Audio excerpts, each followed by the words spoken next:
बड़ा पद अथवा सत्ता हासिल करना मेरा मुख्य लक्ष्य नहीं है। ये तो माध्यम है उस बदलाव का तथा उस सामाजिक परिवर्तन का जो हम लाना चाहते हैं।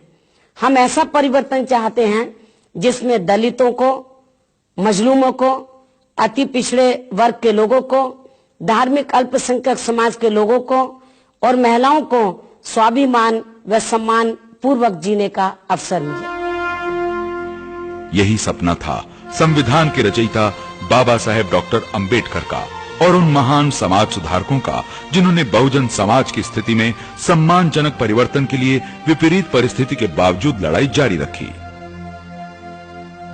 वर्ष 1995 में पहली बार जब कुमारी मायावती जी सत्ता में आईं, तो उन्होंने सामाजिक व प्रशासनिक परिवर्तनों से उत्तर प्रदेश की तस्वीर पूरी तरह से बदल दी।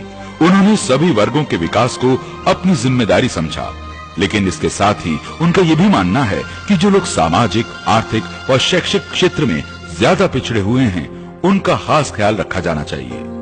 उन्होंने प्रशासन में एक नई सामाजिक चेतना जगाई और अधिकारियों को सख्ती से ये सोचने पर मजबूर किया कि प्रशासन की जिम्मेदारी उन लोगों के लिए सबसे ज्यादा है जो विकास से सबसे दूर हैं। उन्होंने सरकारी जमीन को भूमिहीन लोगों में बांटा ताकि दलित व कमजोर तबकों का विकास हो सके।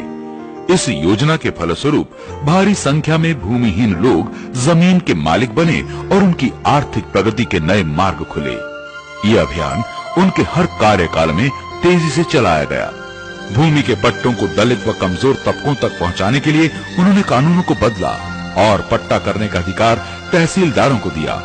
केवल इतना ही नहीं, उच्च न्यायालय की इजाजत से उन्होंने पट्टों के मामलों को निपटाने के अदालती अधिकार उप जिलाधिकारियों को दिए ताकि पट्टे के मामले स्थानीय स्तर पर ही तय किए जा सकें और इसके लिए जरूरतमंदों को मंडल मुख्यालय, लखनऊ या कोर्ट कचहरी के चक्कर न लगाने पड़े। भूमि सुधारों को तेजी से आगे बढ़ाते हुए कुमारी मायावती जी ने पट्टों की जमीनों पर दलितों को असल कब्जा दिलाने का ऐतिहासिक अभियान शुरू किया। उन्होंने जिला कलेक्टरों को सख्त हिदायत दी कि पट्टेदारों की जमीन से दबंगों का कब्जा न केवल तुरंत हटाया जाए, बल्कि जितने समय तक दबंगों ने किसी गरीब दलित की जमीन का फायदा उठाया है, उसके लिए उन पर जुर्माना भी लगाया जाए। इस अभियान से पहली बार दलित व कमजोर तबकों को जीवन का सहारा मिला और उन्हें विश्वास हुआ कि सही मायनों में उनकी अपनी सरकार सत्ता में आ गई है। जब से ये सरकार उत्तर प्रदेश में मायावती जी की आई, तब से जो है एक अभियान टाइप का चला। उसमें जितने पट्टेदार हमारे यहाँ थे ग्राम सभा में, करीब 150 के लगभग, सबको जो है एक तहसील से टीम बराबर आती रही और सारे पट्टेदारों को जो है जमीन नाप के जो है मौके पर दी गई। एक अन्य फैसला लेकर कुमारी मायावती जी ने ग्राम सभा की जमीन पर काबिज सभी अनुसूचित जाति जनजाति के लोगों को मालिकाना हक दे दिए और अदालतों में उनके खिलाफ बेदखली के तमाम मुकदमों को खत्म कर दिया।